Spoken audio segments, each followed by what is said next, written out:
Hello बच्चों, the perfect creators में एक बार फिर सभी का स्वागत करते हैं। कक्षा 10वीं के अध्याय हम पढ़ रहे हैं और उस वृत्त चैप्टर का नाम है वृत्त और स्पर्श रेखाएं। आज मैं आप लोगों को बहुत ही कुछ इम्पोर्टेंट प्रमेय करवाने वाली हूँ, बहुत जो बोर्ड एग्ज़ाम के अकॉर्डिंग बहुत इम्पोर्टेंट है। उसमें से मैंने आज लिया है प्रमेय नंबर 5। प्रमेय नंबर 5 का कथन है 3 असररेख बिंदुओं से होकर एक और केवल एक वृत्त खींचा जा सकता है। तो 3 असररेख बिंदु वो कहलाते हैं बच्चों जो एक रेखा पर नहीं हो। तो हम 3 असररेख बिंदुओं का नाम दिया, में लिख लिया मैंने ABC 3 असररेख बिंदु, और हमको सिद्ध क्या करना है कि ABC से होकर एक और केवल एक वृत्त खींचा जा सकता है। तो 3 बिंदु ले लेते हैं बच्चों। मैंने A बिंदु यहाँ ले लिया, B बिंदु यहाँ ले लिया और C बिंदु कहीं पर भी लेकर ये लिख लिया मैंने। A बिंदु, B बिंदु, C बिंदु, ये असररेख देख रहे हैं बच्चों। तीनों से मिलाकर मैं एक रेखा नहीं खींच सकती हूँ, ये 2 रेखा इस प्रकार खींच गई। तो मैं जैसा जैसा बोलते चली जाऊँगी बच्चों, हमको वैसा वैसा लिखना भी रहेगा। तो सबसे पहले हम क्या करें कि 3 असररेख बिंदु लिया, AB और A को B से मिला दिया, B को C से मिला दिया। अब अगला काम करेंगे, AB का लंबार्धक खींचेंगे। तो लंबार्धक हम 9वीं क्लास में करना सीखे हैं बच्चों। जिनको याद नहीं है उसके लिए मैं पुनः बता रही हूँ कि लंबार्धक कैसे खींचते हैं। लंबार्धक के लिए आधा, AB का आधा, तकरीबन आधा दिख रहा है बच्चों, ये AB का आधा इतना है। मैं आधे से थोड़ा सा ज़्यादा ले रही हूँ बच्चों, ये देख लिए AB से आधे से ज़्यादा ले लिया है मैंने। तो अब एक काम करेंगे, AB के ऊपर और एक इस तरफ, दोनों तरफ एक एक खींच लेंगे लाइन। अब इसको हिलाना नहीं बच्चों, प्रकार को B पर रखकर किया वही काम आप A पर रखकर भी करिए। ये A पर रखकर ऊपर खींचा, नीचे खींचा। तो यहाँ पर जब खींचते वक्त देख रहे हैं कि मेरा क्रॉस नहीं कर रहा है, तो क्रॉस करने के लिए मैं इसको दोबारा B पर रखकर उसको लाइन को आगे बढ़ा देती हूँ। तो हमने क्या काम किया, आधे से ज़्यादा लिया था व्यास और इसको चाप को लिया और ऊपर नीचे AB के काटा। तो ये जो रेखा प्राप्त हो रही है बच्चों, इसको हम मिला देते, दोनों क्रॉस बिंदु को मिला दीजिए आप। तो देखिए क्रॉस बिंदु को मैं मिला दे रही हूँ। तो ये मिलाने से ये dash dash dash dash dash dash करके मिला दूंगी मैं। इस नाम को, इसका नाम दे देते हैं PL। ठीक है, तो AB का लंबार्धक PL खींचा। लिखते वक्त आपको सिर्फ इतना ही लिखना है। अब हम सेम BC का लंबार्धक खींचेंगे। तो BC लाइन कितनी है बच्चों, ये इतनी है। उसका आधा देख लीजिए, अंदाजन देखेंगे तो आधा इतना दिख रहा है आपको, आधा पोर्शन। आपको क्या करना है, लंबार्धक के लिए आधे से ज़्यादा खींचना है। तो मैंने देखो लंबाई ले ली है BC की आधे से ज़्यादा। अब B पर रखकर मैं ऊपर नीचे काटूंगी बच्चों। तो B पर रखकर मैं ऊपर भी काट रही हूँ, ध्यान से काटना है, पहली वाली लाइन पर ही काट रही है। ऊपर भी काटा, नीचे भी काटा। B पर रखकर ऊपर नीचे काटा। अब C पर भी रखकर ऊपर नीचे काटिए बच्चों। ये C पर रखकर भी ये ऊपर काटा और ये नीचे काटा। तो इस प्रकार हमको जो कटिंग पॉइंट मिल रहा है, उस कटिंग पॉइंट को आप मिला लीजिए। यहाँ पर ये कटिंग है, ये कटिंग है, इन दोनों को मैं डैश डैश करके मिला लेती हूँ। तो यहाँ पर QM लिख लेते हैं बच्चों। तो ये Q हो गया, ये M हो गया। तो हमने क्या काम किया, BC का लंबार्धक MQ खींचा। अब देखिए दोनों लंबार्धक को ध्यान से देखिए। यदि इस लंबार्धक को मैं थोड़ा सा आपको दिखाने के लिए लाइन खींचा मैंने यहाँ पर, इस लंबार्धक का यहाँ लाइन खींचा। तो दोनों जिस बिंदु पर मिल रहे हैं उस पॉइंट को देखिए बच्चों, इस बिंदु पर मिल रहा है, ध्यान से देखना पड़ेगा। इस बिंदु पर दोनों एक दूसरे को काट रहे हैं। उस बिंदु को हमने नामकरण दे दिया O। ठीक है, अब क्या काम करेंगे, हम O को A से मिला लेंगे, O को B से मिला लेंगे और O को C से मिला लेंगे।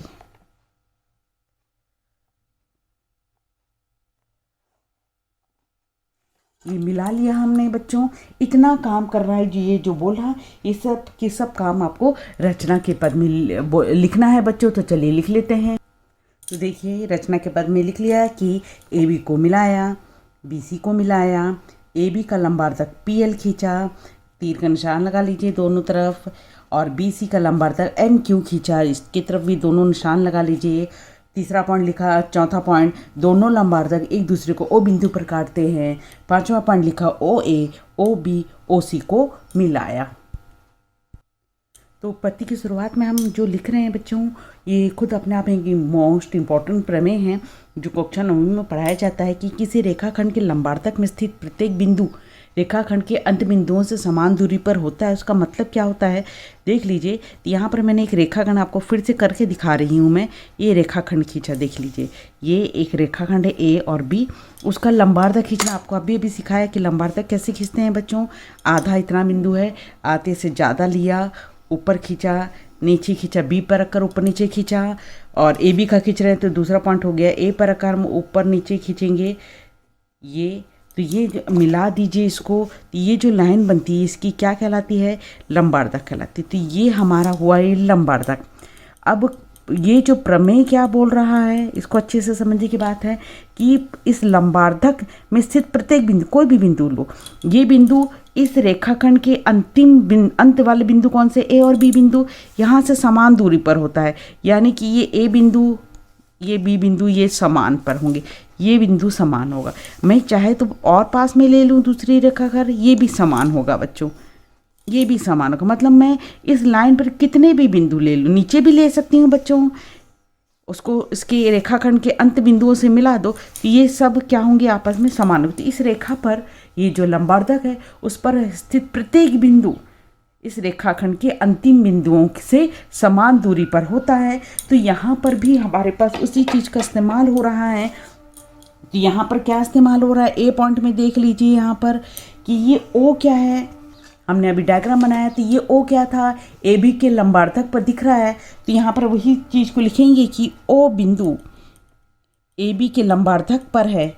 ए बी के लंबार्धक, उसका नाम क्या दिया था बच्चों हमने, पी एल पर है। तो इस प्रमेय क्या बोलता है, ये जो ओ बिंदु है उसके अंत बिंदु, ए बी का अंत बिंदु कौन सा है, ए और बी, इससे समान दूरी पर होगा, इसलिए ओ ए और ओ बी क्या होंगे, बराबर होंगे, ओ ए बराबर ओ बी। तो समीकरण हमने 1 न लिख लिया। अब बी पॉइंट इसी में देखिए, आप इस तरफ भी वही काम किए। ये ओ बिंदु अब क्या है, इस बी सी के लंबार्धक एन क्यू पर है तो उसको लिख लीजिए ओ बिंदु बी सी के लंबार्धक एम क्यू पर स्थित है, इसलिए ये जो ओ है उस पर स्थित बिंदु लंबार्धक पर, ये ओ इसका अंत बिंदु कौन सा है, एंडिंग पॉइंट बी और सी, उससे समान दूरी पर होगा, यानी ओ बी और ओ सी बराबर होगा। तो ओ बी बराबर ओ सी लिख लीजिए। समीकरण नंबर 2 हो गया।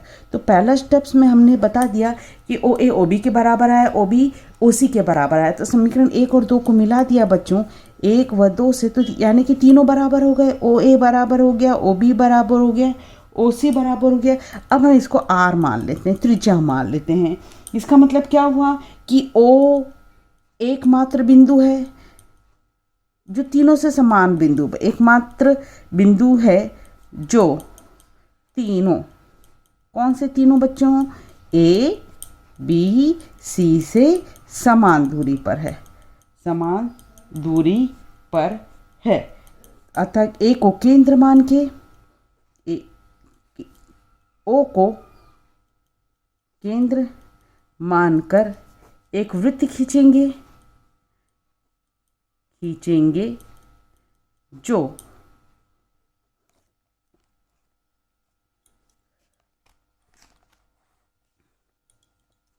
जो ए कॉमा बी कॉमा सी से होकर जाएगा तो उससे सिद्ध हो जाएगा। तो सिद्ध होगा कि 3 असररेख बिंदुओं से होकर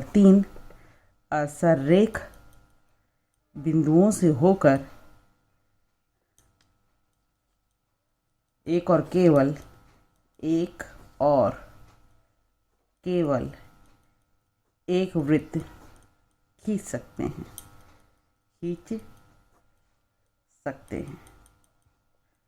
तो अब इसको आपको करना क्या है, यहाँ पर आपको खींच कर दिखाना भी है बच्चों।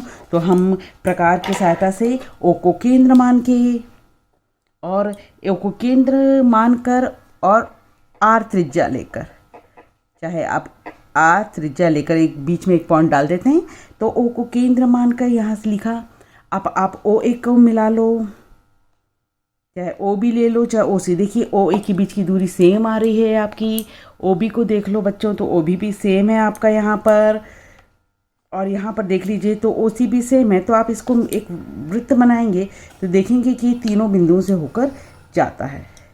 देखिए, तो ये सिद्ध हो गया कि ओ वृत्त का केंद्र है और तीनों से होकर एक वृत्त खींच पा रहे हैं। तो इस प्रकार ये मोस्ट इंपॉर्टेंट प्रमेय कंप्लीट होता है बच्चों। अब हम प्रमेय नंबर 7 की तरफ चलते हैं। ये भी बहुत ही मोस्ट इंपॉर्टेंट प्रमेय है बच्चों। बोर्ड एग्जाम के अकॉर्डिंग आप इसका कथन देखिए, आपको कैसे लिखकर बोर्ड एग्जाम में आएगा कि वृत्त के किसी चाप द्वारा केंद्र पर अंतरित कोण वृत्त के परिधि के शेष भाग के किसी बिंदु पर अंतरित कोण का दुगुना होता है। शब्दों को देखकर ऐसा लगता है कि बहुत ही कठिन शब्द हैं, बिल्कुल नहीं। आप इसको थोड़ा सा ध्यानपूर्वक पढ़ेंगे तो आपके शब्दों को मैंने इसके पिछले वीडियो में जब इस चैप्टर को स्टार्ट किया, वृत्त स्पर्श रेखाएं, इसके एक एक पॉइंट को, चाप, अंतरित कोण, परिधि, सबको मैंने समझाया है। उस वीडियो को देखेंगे तो आपको ये पॉइंट्स जो लगेंगे, अननोन शब्दों का इस्तेमाल जो हो रहा है, तो आपको बिल्कुल नोन शब्द हो जाएंगे। तो उसी का इस्तेमाल करते हैं। फिर मैं इसको समझाते चले जा रही हूँ। तो वृत्त की किसी चाप द्वारा, तो देखिए मैंने वृत्त ले लिया, बना लिया। किसी चाप द्वारा, यहाँ पर मैंने प्रकार वर्ग का बनाया था, ये केंद्र आपका दिख रहा है, तो केंद्र को मैं ओ लिख लेती हूँ। अब शब्द में बोला किसी चाप द्वारा, चाप आपको मालूम है बच्चों ये होता है चाप, ये लाइन यहाँ पर परिधि है, ये परिधि है बच्चों। परिधि के कहीं पर भी दो बिंदु ले लीजिए, ये लाइन यहाँ से आ जाए, वृत्त के अनुदिश ही घूमेंगे आप। ये जो मैं दोबारा डार्क करके दिखा रही हूँ, ये आपका चाप कहलाएगा, चाप द्वारा। तो यहाँ पर ये चाप ले लिया हमने, चाप द्वारा। अब क्या बोल रहा है, केंद्र पर अंतरित कोण, तो यहाँ पर चाप के एंडिंग पॉइंट बी है, इसको ओ से मिला दो। यहाँ का एंडिंग पॉइंट ए है, इसको ओ से मिला दो। ये वाला जो कोण है, ये वाला कोण, यहाँ तक समझ में आ गया। चाप द्वारा केंद्र पर अंतरित कोण इसको बोला जाता है। चाप का दोनों एंडिंग पॉइंट को केंद्र से मिला दीजिए, तो चाप द्वारा केंद्र पर अंतरित कोण हो गया। अब बोला वृत्त के परिधि की शेष भाग, वृत्त की परिधि ये थी बच्चों, उसमें से इतना हिस्सा हमने चाप का ये ले लिया, तो बाकी जो बी ए ऐसा, चल हम ऐसे रहें, तो बी ए जो छूट गया हिस्सा, ये पूरा परिधि का शेष भाग कहलाता है। उसके किसी पर बिंदु पर, कहीं पर भी एक बिंदु ले लीजिए, ये ले लिया मैंने, ए बी सी था तो सी बिंदु ले, ए बी पॉइंट यहाँ ले चुकी थी तो सी ले लिया। परिधि के शेष बिंदु पर हमने एक पॉइंट ले लिया, सी पर अंतरित कोण का दुगुना होता है। कौन कोण बना रहा है आप, सी पर ए बी, तो ए के को मिला दीजिए सी से और बी को भी मिला लीजिए, ये कोण। तो क्या बोल रहा है कि चाप द्वारा केंद्र पर अंतरित कोण, यानी ये कोण चाप द्वारा परिधि के शेष बिंदु पर अंतरित कोण का, इस कोण का दुगुना होता है। यानी यहाँ पर केंद्र आप देख ही रहोगे, ये थोड़ा सा बड़ा दिख रहा है, थोड़ा छोटा दिख रहा है। यानी ये 40 डिग्री है तो इसका डबल हो जाएगा, दुगुना 80 डिग्री हो जाएगा। ये 30 है तो ये हो जाएगा 60 डिग्री। तो इस पर जो हमने काम किया, इसको हम ज्ञात में लिख लेते हैं बच्चों। तो हमने ज्ञात है लिख लिया कि ओ वृत्त का केंद्र है, ए बी एक चाप है, चाप ए बी द्वारा केंद्र पर बना कोण, कोण ए ओ बी है। चाप द्वारा परिधि के शेष परिधि पर के सी बिंदु पर बना कोण ए सी बी है। सिद्ध करना में हमने लिख लिया कि ये ए ओ बी कोण, ये कोण डबल है कोण ए सी बी का। अब इसमें हमको करने के लिए त्रिभुज बनाना है बच्चों, तो उसके लिए हम क्या काम करेंगे कि सी ओ को मिलाया, तो सी ओ को हम मिला देते हैं बच्चों, और उसको आगे एम तक बढ़ा दिया, या एम, या बोलो बुक में एम दिया है, मैं डी ले रही हूँ, कुछ भी ले सकते हैं आप पॉइंट को। मैं ए बी सी डी का इस्तेमाल करें तो डी पॉइंट तक बढ़ा दिया। अब हम इसकी उत्पत्ति करते वक्त हमें बहुत सारे पूर्व ज्ञान की जरूरत पड़ेगी। पूर्व ज्ञान अर्थात आपको 9वीं में जो हमने थ्योरम कर चुके हैं उसका इस्तेमाल करते हुए जरूरत पड़ेगी। तो मैं उसका कथन भी बताते चले जाऊँगी बच्चों, उसका समझाते भी चले जाऊँगी, इसलिए ध्यानपूर्वक देखते रहिए। तो पहला अब हम ले रहे हैं ये त्रिभुज, हम लेफ्ट हैंड साइड में ए ओ सी त्रिभुज को ले रहे हैं। देखिए मेरा हाथ कैसे घूम रहा है, इस त्रिभुज को ले रहे हैं। इस त्रिभुज में हम ये जानते कि किसी त्रिभुज में, देख लीजिए ऐसा रफ बना के दिखा रही हूँ, ये त्रिभुज है, इसमें दो बराबर भुजाएं दी हों, दो भुजाएं बराबर हो तो इसके सामने का कोण ये कहलाता है बच्चों, और इसके सामने का कोण ये कहलाता है। तो कोण भी बराबर हो जाएंगे यदि भुजाएं बराबर हो। तो यहाँ पर देखिए ये त्रिभुज का नाम है ए ओ सी, तो इसका ए पॉइंट में लिख लिया कि हम त्रिभुज ए ओ सी में ले रहे हैं। कौन सी दो भुजाएं बराबर हैं, यहाँ पर देख लीजिए कि ओ ए, ये वाली और ये वाली बराबर है, ओ ए बराबर ओ सी। क्यों बराबर है आपको ये भी कारण लिखना है बच्चों। ये वृत्त है भाई, वृत्त का केंद्र ओ है तो ओ ए और ओ सी क्या है, त्रिज्या। तो ओ ए बराबर ओ सी है। क्यों बराबर है, क्योंकि वृत्त की त्रिज्याएं इसलिए बराबर है। तो अब त्रिभुज के अकॉर्डिंग देखिए इसको बच्चों, तो इस त्रिभुज में ये दोनों बराबर है, तो इसके सामने की भुजा ध्यान से देख लीजिए, कौन सी भुजा, ओ सी। तो ओ यदि निकालने में आपको कष्ट हो रहा है तो आप ध्यान से देख लीजिए ओ और सी कहाँ जाके मिलते हैं। तो देखिए ओ और सी जाके बिंदु नंबर 1 में ए में मिलते हैं। तो मैं यहाँ पर कोण 1 नाम दे रही हूँ, कोण 1 लिख ले रही हूँ। तो ये हो गया कोण 1, ये कोण का नाम लिख लिया। अब दूसरा कौन सा भुजा लिया है मैंने, ओ ए। तो ओ ए कहाँ जाके मिल रहे हैं, देखिए मेरे हाथ को, ओ ए यहाँ पर जाके मिल रहा है, ओ ए ये जाके मिल रहा है, किस बिंदु पर जाके मिल रहा है, यहाँ पर। तो यहाँ पर कोण 2 नाम दे देते हैं। तो ये कोण 2 हो गया। तो कोण 1 और कोण 2 बराबर होंगे, तो समीकरण नंबर 1 का इस्तेमाल होगा। अब बी पॉइंट में हम देखेंगे, जो काम हमने बाएं तरफ के त्रिभुज में किया तो वही काम हम राइट हैंड साइड के त्रिभुज में भी करेंगे। तो राइट हैंड साइड का त्रिभुज कौन सा है बच्चों, ओ बी सी। तो आप लिख लीजिए त्रिभुज ओ बी सी में। अब यहाँ पर कौन कौन सी 2 भुजाएं बराबर दिख रही है बच्चों, तो देख रहे हैं कि ये वाली भुजा बराबर, तीनों ही तो बराबर है। इस त्रिभुज में इन दोनों का इस्तेमाल हुआ है, इस त्रिभुज में इन दोनों का इस्तेमाल को, क्योंकि वृत्त की त्रिज्या है। यहाँ पर ये ओ सी है और यहाँ पर ये ओ बी है। तो ये ओ बी बराबर क्या हो गया, ओ सी। ये क्यों बराबर है, ये भी वृत्त की त्रिज्या है भाई, इसलिए बराबर है। तो इसके सम्मुख कोण भी क्या होंगे, बराबर होंगे। तो सम्मुख कोण निकालने का तरीका है, ओ बी के सम्मुख कोण निकालना। तो ओ और बिंदु पर अपने हाथ को रखिए और देखिए कहाँ जाके मिल रहे हैं। तो ओ और बी जाकर देखिए ये जाके मिल रहे हैं इस पॉइंट पे। तो इसको यहाँ पर 3 नंबर का काम लिख लीजिए। और ओ सी को देखिए, ये ओ और ये सी पॉइंट है, दोनों पॉइंट कहाँ जाके मिल रहे हैं, इस बी बिंदु पर। तो इसको लिख लीजिए 4 नंबर। तो हम लिख लेते हैं कि ये कोण 3 और कोण 4 बराबर होंगे। तो कोण 3 बराबर कोण 4 लिख लिया, समीकरण नंबर 2। तो हम इसका उपपत्ति करते वक्त 9वीं का एक स्टेटमेंट हुआ कि किसी त्रिभुज में 2 भुजाएं बराबर है तो उसके सम्मुख कोण भी बराबर होते हैं। अब दूसरा काम करेंगे हम, वो भी 9वीं का ही कॉन्सेप्ट है बच्चों। वो 9वीं का कॉन्सेप्ट ये बोलता है कि बहिष्कोण प्रमेय। तो आपको बहिष्कोण प्रमेय याद होना चाहिए। तो बहिष्कोण प्रमेय क्या बोलता है कि किसी त्रिभुज की एक भुजा बढ़ाई जाए तो इस प्रकार प्राप्त बहिष्कोण दूरस्थ अंतःकोण के बराबर होता है। यानी कि आपको देख लीजिए, एक रफ डायग्राम में समझाती है, एक त्रिभुज है, उसके एक भुजा को मैंने बाहर बढ़ा दिया। तो बहिष्कोण नाम से स्पष्ट है, जो बाहर बन रहा है ये बहिष्कोण। अब अंदर के 3 कोण होते हैं बच्चों, 1, ये 2 और ये 3। ये 3 कोण अंदर के होते हैं।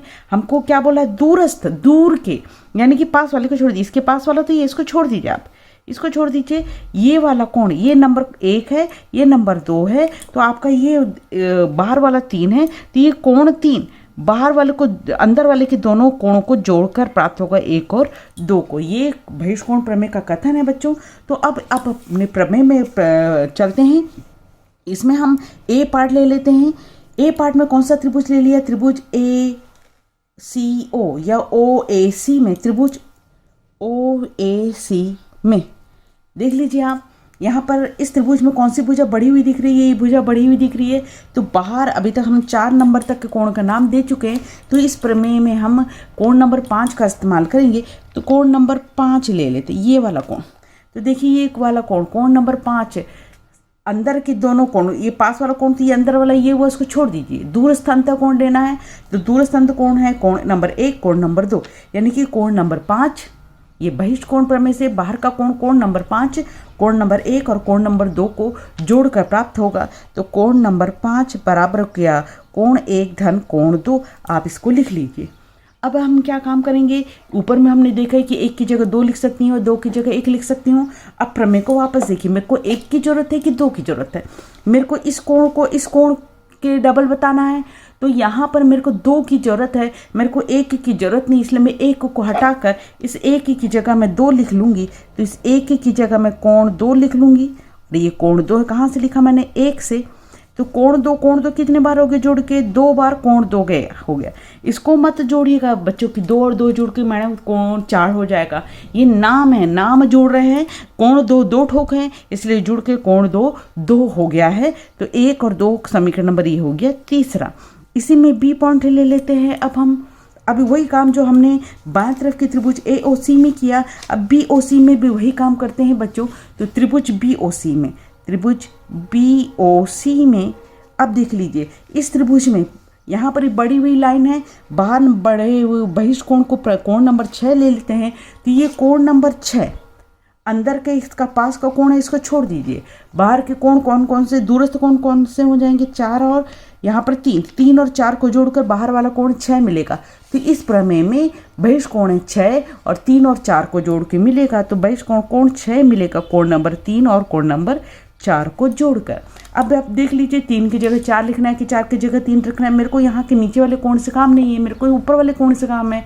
मतलब मेरे को कोण नंबर 3 से काम है, यानी मेरे को 3 से काम है, यानी अर्थात मेरे को 4 की जरूरत नहीं है। तो मैं 4 की जगह लिख लूँगी कोण 3। तो कहाँ से लिखा मैंने, 2 से लिख लिया है। यहाँ पर 4 की जगह हम कोण 3 लिख ले रहे हैं। तो ये कोण 3 कितने बार दिख रहा है बच्चों, 2 बार, इसलिए 2 बार कोण 3 लिख लेंगे और ये समीकरण नंबर हमको 4 प्राप्त हो जाएगा। अब इसका इस्तेमाल करेंगे। अब हम समीकरण 3 और 4 को जोड़ देंगे। दोनों का बायां पक्ष 5 और 6 था, जोड़ के लिख लिया मैंने। उसका दाएं पक्ष था 2 कोण 2 धन 2 कोण 3, दोनों को जोड़ दिया। लेफ्ट हैंड साइड को लेफ्ट हैंड साइड से जोड़ दिया, राइट हैंड साइड को राइट हैंड साइड से जोड़ दिया। अब इसमें 2 कॉमन निकाल लीजिए, तो आपको मिल रहा है कोण 2 धन कोण 3। अब ध्यान से डायग्राम को फिर से देखिए, मैं पलट के दिखा रही हूँ आपको। 5 और 6 को जोड़कर आपको क्या मिलता है, तो ये 5 और 6 ये है बच्चों, नामकरण दिख रहा है। 3 दोनों को जोड़ते हैं तो कोण O मिलता है, तो इसका नामकरण क्या है, AOB। यानी 5 और 6 की जगह आप लिख लीजिए कोण AOB। तो ये लेफ्ट हैंड साइड हो गया कोण AOB और 2 का 2 हो गया। 2 और 3 को जोड़कर डायग्राम में देखिए क्या मिलता है, ये 2 और कोण 3 को आप जोड़ते हैं तो C पॉइंट मिलता है आपको, पूरा C कोण प्राप्त होता है। C मतलब ACB। तो यहाँ पर इसकी जगह लिख लीजिए कोण ACB। तो आप देख रहे हैं कि ACB का डबल करने से हमको कोण AOB प्राप्त होता है और यही हमको सिद्ध करना था मोस्ट इम्पॉर्टेंट प्रमेय बच्चों। अब हम प्रमेय नंबर 8 को लेते हैं बच्चों। ये भी बहुत इंपॉर्टेंट क्वेश्चन है, प्रमेय है जो आता है और बहुत ईजी भी है ये। तो ये क्वेश्चन बोलता है कि वृत्त की परिधि के किसी बिंदु पर व्यास द्वारा अंतरित कोण समकोण होता है। वृत्त शब्द आएगा तो आप तो सबसे पहले वृत्त तो बना लेंगे। अब क्या बोले, व्यास द्वारा अंतरित कोण, तो आप व्यास बना लीजिए। व्यास तो आप जानते हैं कि केंद्र से होकर जाने वाली जगह डबल व्यास होता है, तो ये व्यास ले लिया। इसका नामकरण कर देते हैं AB। अब क्या बोल रहा है, व्यास कहाँ कोण बना रहा है, वृत्त के किसी बिंदु पर। वृत्त का बिंदु, परिधि का बिंदु ऊपर वाले में से बना लीजिए या आप नीचे बना लीजिए, मैं ऊपर बना लेती हूँ। वृत्त के परिधि पर कोई भी बिंदु, यहाँ पर P ले लेती हूँ। चलिए, तो मैं P बिंदु बना, अब व्यास कोण बना रहा है, इसका मतलब व्यास का B सिरा और A सिरा दोनों को यहाँ पर मिला दीजिए। तो ये B सिरा को मैंने मिला दिया, यहाँ पर मैंने A को भी मिला दिया। तो ये कोण क्या होता है, मेरे को सिद्ध करना है कि ये समकोण होता है, 90 डिग्री आपको बताना है। तो आप लिख लीजिए, अब दिया में आपको क्या है, तो हमने लिख लिया, दिया है कि वृत्त है जिसका केंद्र O है, व्यास AB है। AB व्यास वृत्त की परिधि पर P बिंदु पर एक कोण बना रहा है, इस कोण का नाम APB या शॉर्टकट कोण PB लिख सकते हैं। सिद्ध करने में हमको कोण APB बराबर 90 डिग्री सिद्ध करना है। अब ये सिद्ध करना, अब हम यहाँ से उपपत्ति स्टार्ट करते हैं बच्चों। उपपत्ति में अभी जो प्रमेय नंबर 7 किया है, उस प्रमेय नंबर 7 का कथन इस्तेमाल होगा कि चाप वृत्त की किसी चाप द्वारा, ये देख रही है, ये चाप AB है, ये AB चाप है, ये चाप का एंडिंग पॉइंट A और B है। ये केंद्र पर बना कोण, ये वाला बना कोण, ये कोण O उस चाप द्वारा परिधि पर बने कोण का दुगना होता है। ये हम अभी प्रमेय नंबर 2 में देख चुके हैं। तो यहाँ पर चाप AB द्वारा कौन कोण बना रहा है, चाप AB ऐसा भी शो करते हैं बच्चों, क्योंकि चाप AB को हम घूम कैसे जा रहे हैं, द्वारा केंद्र पर बना कोण क्या है, केंद्र पर बना कोण कोण O है, कोण O, और परिधि के चाप AB द्वारा परिधि पर बना कोण कितना है, परिधि पर बना कोण है अपना कोण P। तो हम देखते हैं कि कोण O कोण P का क्या होगा, डबल। तो अब हम कोण O देखिए, कोण O कितना होगा, ये एक रेखा है बच्चों, व्यास है, ये AOB रेखा है और रेखा से आप देखते हैं कि वहाँ पर कितना कोण बनेगा, ये देख रहे हैं कि ये 180 डिग्री बन रहा है। तो यहाँ पर O की जगह 180 डिग्री लिख लिया। तो कोण P 2 को उस तरफ ले आइए बच्चों, तो यहाँ पर लेकर आने के पश्चात 2 से भाग देंगे तो 90 हो जाएगा कोण P का मान, और यही हमको सिद्ध करना था। अब प्रमेय नंबर 9 को ले रहे हैं बच्चों। ये भी मोस्ट इंपॉर्टेंट प्रमेय और बहुत ही छोटा, बहुत ही सरल, जो प्रमेय नंबर 7 का इस्तेमाल करते हुए बनेगा।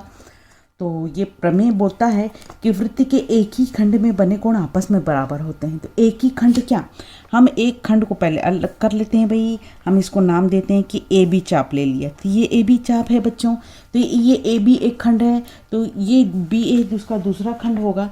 तो यहाँ पर इस शेष खंड पर यहाँ पर भी ए बी चाप द्वारा यहाँ पर ए बी को कहीं पर भी मिला लीजिए, दूसरी तरफ ये मिला लीजिए, ये कोण बना, पी बिंदु नाम दे देती हूँ। फिर एक और बना लीजिए, दूसरा मिला लीजिए, इसको क्यू नाम दे देती हूँ। तो ए बी एक बार जाके कहाँ मिल रहा है बच्चों, एक बार पी पर मिल रहा है। ए बी एक बार पी पर बना रहा है कोण, ए बी एक बार क्यू पर बना रहा है। और भी आप जितना भी कोण बनाएंगे सारे के सारे कोण बराबर होते हैं। तो यहाँ सिर्फ 2 को लेकर चलते हैं, हमको सिद्ध करना है कि कोण पी और कोण क्यू बराबर होते हैं। तो हमारे पास केंद्र ओ है बच्चों, उसका इस्तेमाल होगा। तो अब एक काम करते हैं, रचना में हम क्या काम कर लेंगे कि इस ओ को डैश डैश से मिला देंगे। तो जो मैं डैश डैश कर रही हूँ ये रचना के पद हो जाएंगे। तो हम इसको लिख लेते हैं, ये ओ, ये हमने रचना करी। अब जो हमने कहा उसको दिया में लिख लेते हैं। तो हमने लिख लिया है दिया, वृत्त का केंद्र ओ है, एक ही खंड पर बने कोण कोण ए पी बी व कोण ए क्यू पी है बी है। हमको सिद्ध करना है ये कोण बराबर, तो ए पी बी बराबर ए क्यू बी लिख लिया। रचना में हमने क्या किया था बच्चों, ओ ए और ओ बी को मिलाया था, ओ बी लिख लिया। फिर प्रमेय नंबर 7 का इस्तेमाल हो रहा है कि बिल्कुल इसको अच्छे से कथन को याद कर लीजिए कि आपको कोई सोते से भी उठा के बोले कथन बोलिए प्रमेय नंबर 7 का, तो आप बोल पाओ। ऐसे आपको याद करना है कि किसी वृत्त के किसी चाप द्वारा केंद्र पर बना कोण वृत्त की किसी चाप द्वारा शेष परिधि पर बने कोण का दुगुना होता है। तो उसी चीज़ का इस्तेमाल कर रहे हैं। तो यहाँ पर देख रहे हैं ये चाप ए बी द्वारा केंद्र पर बना कोण क्या है, कोण ओ। तो कोण ओ क्या है, चाप ए बी द्वारा केंद्र पर बना कोण, द्वारा केंद्र पर बना कोण। और कोण P क्या है और कोण Q क्या है, चाप ए बी द्वारा शेष परिधि पर बना कोण, शेष परिधि पर बना कोण, परिधि पर बना कोण। तो आप देख रहे हैं कि ये आप एक तरफ से इसमें जब देखेंगे कि ओ पर बना कोण, ये ए बी को एक बार देख लिए, ओ पर बना कोण पी पर बने कोण का डबल होगा, यानी कि कोण ओ क्या होगा, पी का डबल। अब यहीं पर फिर से देख लीजिए, फिर यहाँ पर ओ किस क्या होगा, बी क्यू का भी डबल होगा। इस प्रमेय के इस्तेमाल से कोण ओ क्यू का भी डबल होगा। तो समीकरण नंबर 1 और 2 से 1 व 2 लिख लीजिए आप। तो देख रहे हैं दोनों का बायां पक्ष बराबर है, तो दोनों का दायां पक्ष बराबर होगा। तो कोण P बराबर कोण P क्यू, इस प्रकार ये प्रमेय सिद्ध होता है।